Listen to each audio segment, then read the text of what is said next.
नमस्कार, मैं पंकज प्रसून। दोस्तों, आज 14 जनवरी है, 14 जनवरी 2024 और आज से ठीक 32 साल पहले यानी 14 जनवरी 1992 को एक बेहद महत्वपूर्ण घटना घटी जिसने भारत का भविष्य बदल कर रख दिया। शहर था अयोध्या और उस अयोध्या शहर में एक नौजवान पैदल नंगे पांव चला आ रहा था और उसके साथ ज़्यादा नहीं, 2-4 लोग थे।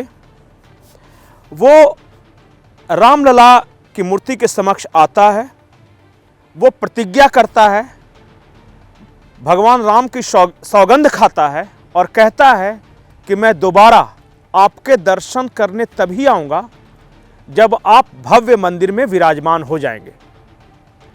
इस बात को 32 साल बीत गए, लोग भूल गए, लेकिन नियति और भगवान का वो भक्त, भगवान का भक्त उस शपथ पर कायम रहा।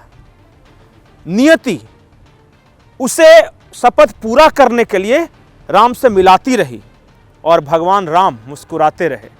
वो जानते थे कि हमारा यही भक्त हमारी मनोकामना पूर्ण करेगा और 14 जनवरी 2024 को पूरा देश कह रहा है कि उस युवक की मनोकामना पूर्ण हुई। उस युवक का नाम नरेंद्र दामोदर दास मोदी था।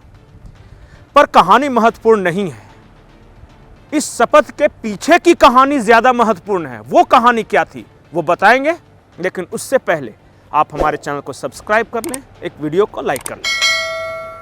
दोस्तों, 1992 का शपथ कई समाचार पत्रों में छपा, लेकिन उससे पहले नरेंद्र दामोदर दास मोदी ने एक और शपथ ली थी, एक और प्रण लिया था।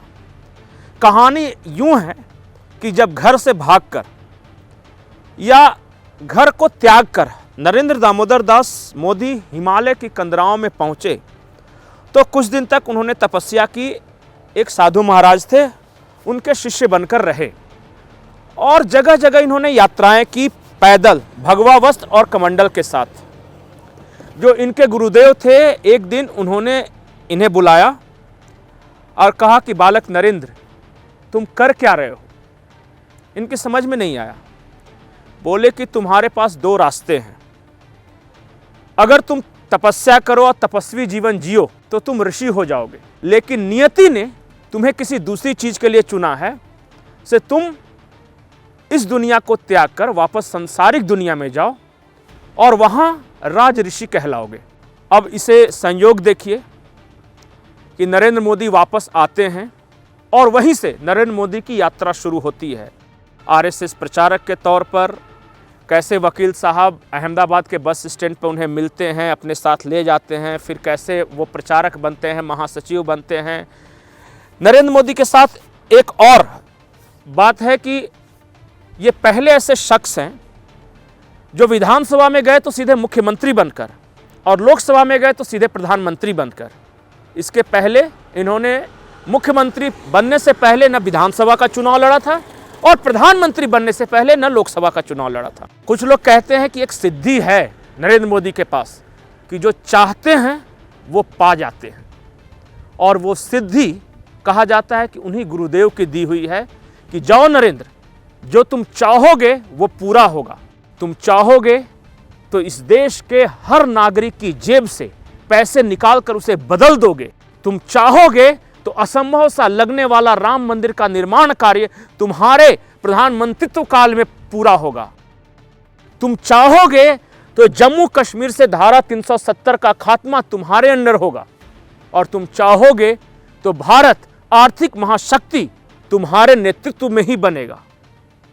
तुम जो चाहोगे वो हासिल करोगे और वो सिद्धि, वो शपथ आज याद आ रहा है। याद आ रहा है कि 2 कार्यकाल के दौरान, 2 कार्यकाल के पूरा होने पर और तीसरा चुनाव आने के पहले भी देश के आम जनता को लग रहा है कि आएगा तो मोदी ही। आज तक कभी ऐसा नहीं हुआ भारत के, आज़ाद भारत के इतिहास में कोई प्रधानमंत्री लगातार 2 बार प्रधानमंत्री रहा हो, पूर्ण बहुमत की सरकार में प्रधानमंत्री रहा हो, और फिर भी लोग उसके बारे में कह रहे हैं कि तीसरी बार आएगा तो मोदी ही।